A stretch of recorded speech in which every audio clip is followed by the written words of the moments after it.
आज हम सीरीज़ के ही टॉपिक को कंटिन्यू करेंगे इस लेक्चर में, जिसमें we will see geometric progression. अब ज्योमेट्रिक प्रोग्रेशन क्या होता है, इसकी टर्म कैसे निकाली जाती है, ज्योमेट्रिक प्रोग्रेशन का सम कैसे निकाला जाता है, ये सब इस वीडियो में देखेंगे। तो सबसे पहले हम बात करते हैं कि ज्योमेट्रिक प्रोग्रेशन होता क्या है। जैसे कि हमने अर्थमेटिक प्रोग्रेशन के लेक्चर्स में डिस्कस किया था कि जी अर्थमेटिक प्रोग्रेशन क्या होता है, पता कैसे चलता है अर्थमेटिक प्रोग्रेशन है। तो हमने एक बात ये देखी थी, जो मैंने बताई थी कि अर्थमेटिक प्रोग्रेशन में the difference between the consecutive terms are same. ठीक है, डिफरेंस जो होता है टर्म्स के बीच में वो सेम होता है। तो इसी के ही बरक्स आप कह लें कि ज्योमेट्रिक प्रोग्रेशन में ratio of the consecutive terms are same. ठीक है, जीपी पता कैसे चलेगा कि it's a geometric progression, the ratio of the consecutive terms is the same. ठीक है, हम इसकी एग्जांपल देखते हैं। फॉर एग्जांपल हमारे पास एक सीक्वेंस का क्वेश्चन गिवन है। जो सीक्वेंस है जी 3 है, 9 है, 27 है, 81 है। ठीक है, अच्छा अब ये जो कॉमन रेशो, जैसे वहाँ पे कॉमन डिफरेंस था, यहाँ पे कॉमन रेशो होता है जिसे हम आर से आप कह लें कि असाइन करते हैं, सिंबल होता है उसका आर। तो अब सबसे पहले हम ये देखेंगे कि ज्योमेट्रिक प्रोग्रेशन का कॉमन रेशो कैसे निकाला जाता है। To find the common ratio we always use a method which is term 2 divided by term 1 equals to term 3 divided by term 2। ठीक है, अब इससे होगा क्या, जैसे कि हमारे पास सीक्वेंस जो गिवन है, ये टर्म 1 है, ये टर्म 2 है, ये टर्म 3 है, ये टर्म 4 है। अब हम क्या करेंगे, हम टर्म 2 को टर्म 1 से डिवाइड करते हैं और चेक करते हैं टर्म 3 को टर्म 2 से डिवाइड करके भी कि हाँ दोनों का रेशो सेम आ रहा है कि नहीं आ रहा। और दिख रहा है सेम आ रहा है। So this is the formula to find the common ratio of GP. चलें, let's do one more example to find the common ratio of GP. So now if you have a question 54 then 9 then 1.5। ठीक है जी, और again मुझे common ratio निकालना है, तो हम क्या करेंगे, term 2 over term 1, term 3 over term 2। So 9 over 54 equals to 1.5 over 9। तो देखा जाए तो यहाँ पे भी 1 over 6 आ रहा है, यहाँ पे भी 1 over 6 आ रहा है। तो देख लें जी मेरा कॉमन रेशियो सेम है। ठीक है, this is the first thing which we have to discuss in GP. ठीक है जी, okay now let's move towards the formula of the term of GP. जैसे कि एपी का टर्म का फॉर्मूला था, इसी तरह ही जीपी का भी टर्म का फॉर्मूला होता है। तो अब हम उसको डिस्कस करते हैं। जब भी वो कहते find the nth term of GP, मतलब वो कहते 5th term, 6th term, 8th term, any term is your nth term. तो उसके लिए क्या करना होता है, so we have to use the formula which is Tn equals to a into R power n-1। अब इसमें कौन सी चीज़ क्या रिप्रेजेंट कर रही है उसे देख लेते हैं। a is your first term, r as जैसे कि अभी हमने डिस्कस किया is your common ratio, n is your required term, 5th term, 6th term, 10th term, 100th term, कोई भी जो वो सवाल में पूछ रहा हो। ठीक है जी, चले अब फॉर्मूला तो हमने लिख दिया, हमने ये भी देख लिया फॉर्मूले में कौन सी चीज़ किस चीज़ को रिप्रेजेंट कर रही है। अब हम देखते हैं एग्जाम्पल।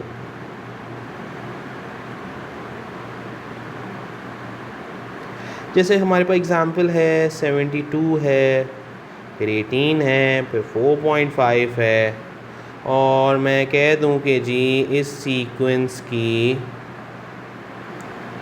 4th टर्म बताएं क्या होगी। ठीक है जी, तो हम सबसे पहले क्या करते हैं, कॉमन रेशियो निकाल लें।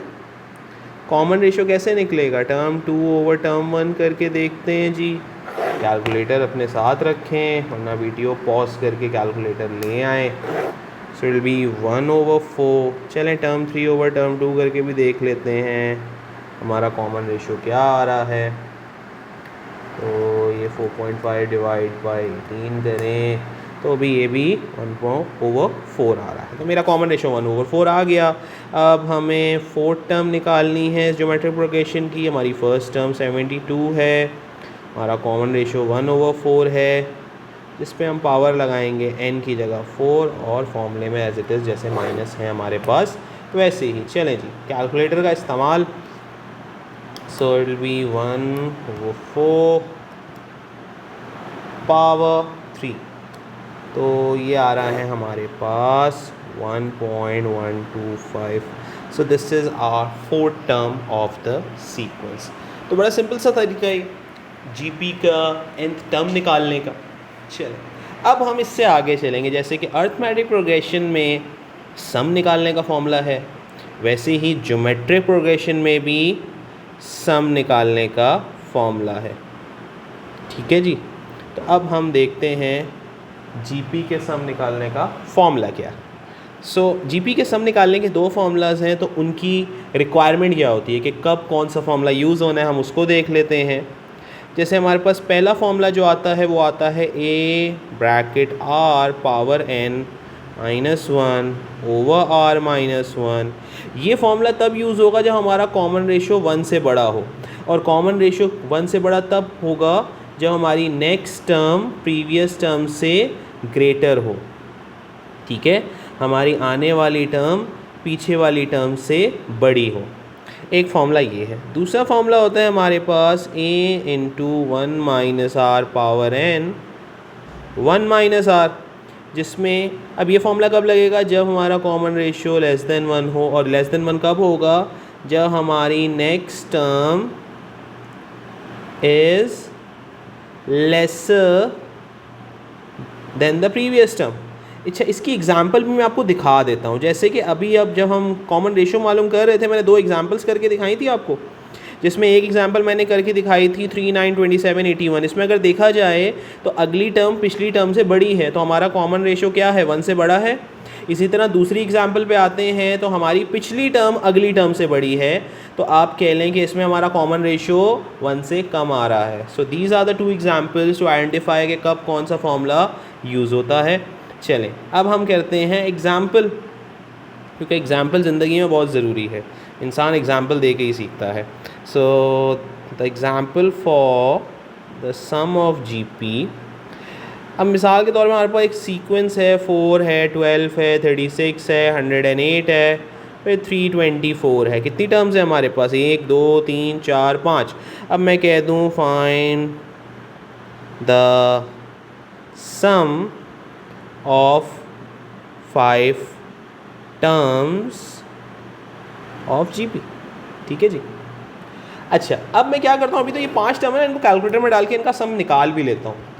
ठीक है, वो देख लेते हैं क्या आ रहा है मेरे पास, विच इज़ 484। ठीक है जी, अभी टेक्निकली जब मैंने कैलकुलेटर से इसका सम निकाला तो वो 484 आ रहा है, लेकिन अगर अब मैं फॉर्मूला यूज़ करूं, अब एक बात, सबसे पहले क्या निकालना पड़ेगा, कॉमन रेशियो निकालना पड़ेगा। So term 2 over term 1, term 3 over term 2, तो हमारा कॉमन रेशियो देखें जी 3 आ रहा है। अगर कॉमन रेशियो 3 है, इट इज़ ग्रेटर देन 1, तो कौन सा फॉर्मूला लगेगा, पहला वाला फॉर्मूला लगेगा जिसमें कॉमन रेशियो 1 से बड़ा होता है। तो अब सम के फॉर्मूले के लिए क्या क्या चीज़ें चाहिए मुझे चाहिए, आप कह लो कि first term which is 4, common ratio which is 3, और कितने टर्म्स का सम निकालना है, 5 टर्म -1, और यहाँ पे भी आ जाएगा 3 -1। चलें भाई, कैलकुलेटर का इस्तेमाल, 4 ब्रैकेट 3 पावर 5 -1 ब्रैकेट क्लोज। ठीक है जी, ओवर 3 -1। तो देख लें जी, बिल्कुल सेम आंसर आ रहा है। जब हमने कैलकुलेटर से डायरेक्ट सम कर लिया इन सबको ऐड करके तब भी सेम आ रहा है, और जब हमने, आप अल्लाह आपका भला करे, जब हमने फॉर्मूला यूज़ किया तब भी सम सेम आ रहा है। ठीक है, अच्छा अभी यहाँ पे एक पॉज लेके हम पहले पिछला रिप्ले कर लेते हैं कि हमने अभी तक क्या क्या जीपी में देख लिया। सबसे पहले जीपी को आइडेंटिफाई किस तरह किया जाता है वो देखा हमने, फिर हमने देखा जी कॉमन रेशियो ऑफ जीपी कैसे निकाला जाता है, उसके बाद हमने जीपी के टर्म का फॉर्मूला देखा, उसके बाद हमने जीपी के दोनों सम फॉर्मूला देखे, उसके बाद हमने ये देखा कि जीपी के सम का पहला वाला फॉर्मूला किस कंडीशन में अप्लाई होगा और दूसरा वाला फॉर्मूला किस कंडीशन में अप्लाई होगा।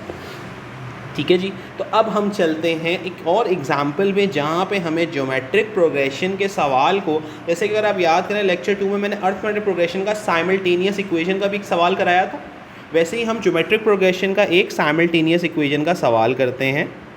सही है जी, ताकि एग्जाम्पल पूरी होती जाए ना, इक्वली डिवाइड रहे।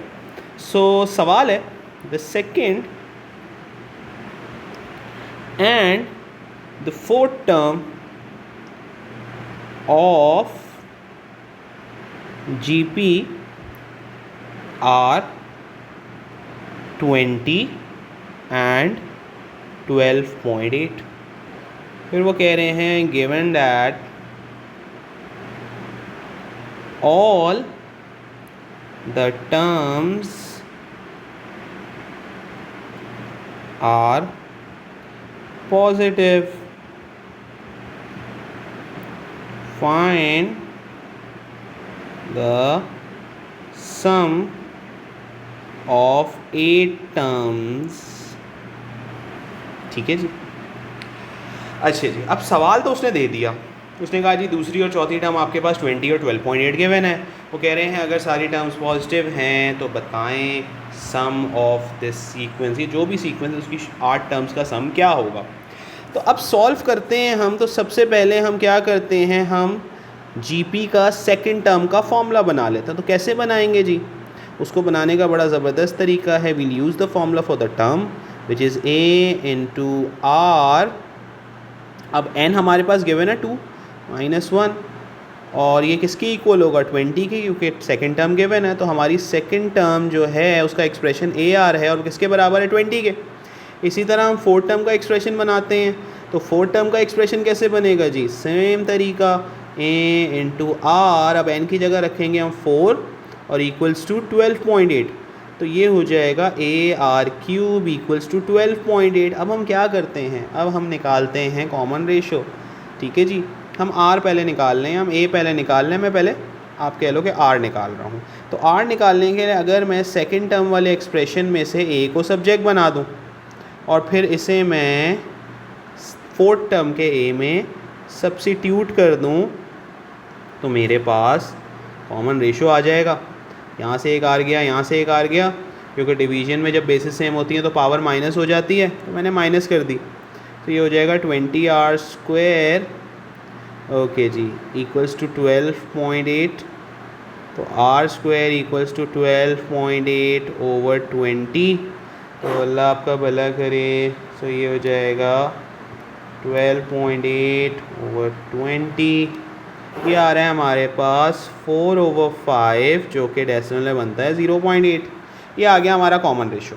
अब हम निकाल लेते हैं फर्स्ट टर्म। हम क्या करें, हम इसी एक्सप्रेशन में r को रख के फर्स्ट टर्म निकाल सकते हैं। ठीक है जी, निकाल लेते हैं। हम r की जगह रखते हैं 0.8। तो हम डिवाइड अगर करें 20 डिवाइड बाई 0.8 तो इट गिव्स अस 25। ठीक है जी, ये होता है 25। हो गया, आ गया हमारे पास फर्स्ट टर्म भी, आ गया हमारे पास कॉमन रेशियो भी। अब हम क्या करेंगे, अब हमें सम ऑफ 8 टर्म्स निकालना है। तो सम ऑफ 8 टर्म्स निकालना है। तो अब यहाँ पे देखा जाए तो हमारा कॉमन रेशियो क्या है, लेस देन 1 है। कौन सा वाला फॉर्मूला यूज़ होगा, जल्दी से ऊपर आके देखते हैं जी। फॉर्मूला यूज़ होगा सेकंड वाला which is 8 times 1 minus R power n over 1 minus R. ठीक है, कोई हार्ड एंड फास्ट रूल नहीं है, आप वो पहला वाला फॉर्मूला भी यूज़ कर सकते हैं, लेकिन just for explaining the topic मैं दोनों तरीक़ों से कर रहा हूँ। तो ये हो जाएगा 1 minus R power n over 1 minus R. अब सॉल्व करते हैं तो देखा जाए तो हमारे पास फर्स्ट टर्म क्या है 25, हमारे पास कॉमन रेशियो क्या है 8। कितनी टर्म्स का सम निकालना है, 8 टर्म्स का, 1 माइनस कॉमन रेशियो। तो अब देख लेते हैं हमारे पास क्या आंसर आ रहा है। सो जी, कैलकुलेटर का इस्तेमाल। ओके जी, तो ये आ रहा है, अल्लाह आपका भला करे, 104.02 104.0203 ही कर लेते हैं। ठीक है जी, this is are sum of the 8 terms. ठीक है जी। 0, ठीक है जी।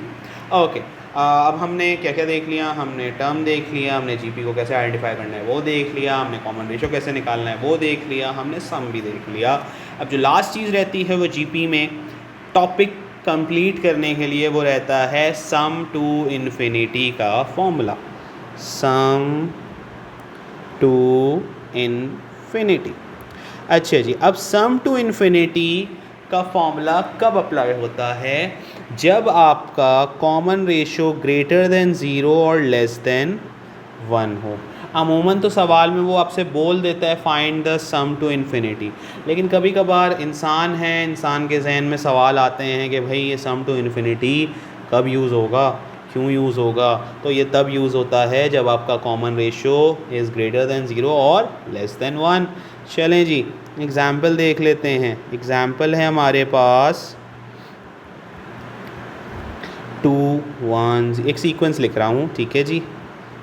ओके जी, आगे चलते जाते हैं, सो ऑन टिल इन्फिनिटी। तो अब हमारे पास सबसे पहले हम क्या करते हैं, कॉमन रेशो निकाल लें। कॉमन रेशो क्या आएगा हमारे पास, सेकेंड ओवर फर्स्ट, तो हमारे पास 0.5 आ गई। अच्छा जी, सम टू इन्फिनिटी का फॉर्मूला तो बताया नहीं हमने, तो अब वो बता देते हैं। वो होता है a/1 - r।